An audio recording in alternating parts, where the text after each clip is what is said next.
1. The URANTIA Problem.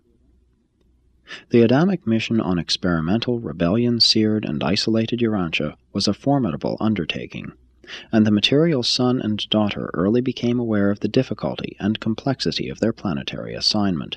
Nevertheless, they courageously set about the task of solving their manifold problems.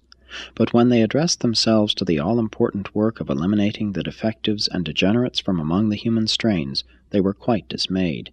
They could see no way out of the dilemma, and they could not take counsel with their superiors on either Jerusalem or Edentia.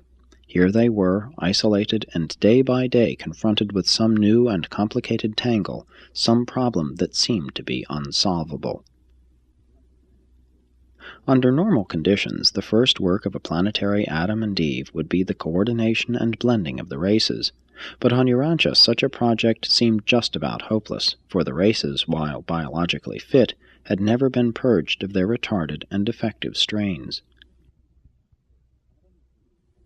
Adam and Eve found themselves on a sphere wholly unprepared for the proclamation of the brotherhood of man, a world groping about in abject spiritual darkness, and cursed with confusion worse confounded by the miscarriage of the mission of the preceding administration.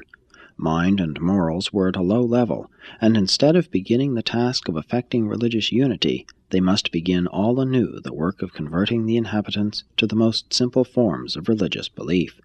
Instead of finding one language ready for adoption, they were confronted by the worldwide confusion of hundreds upon hundreds of local dialects.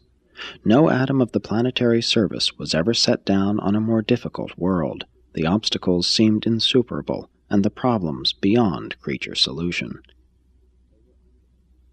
They were isolated, and the tremendous sense of loneliness which bore down upon them was all the more heightened by the early departure of the Melchizedek receivers.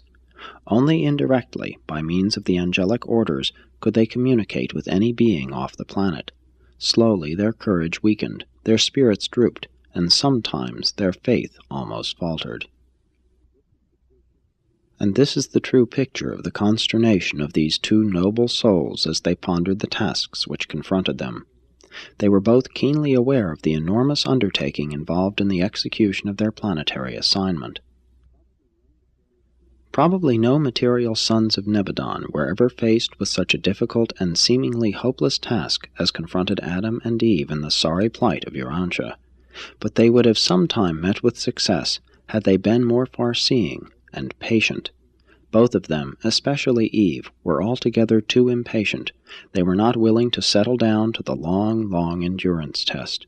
They wanted to see some immediate results, and they did, but the results thus secured proved most disastrous, both to themselves and to their world.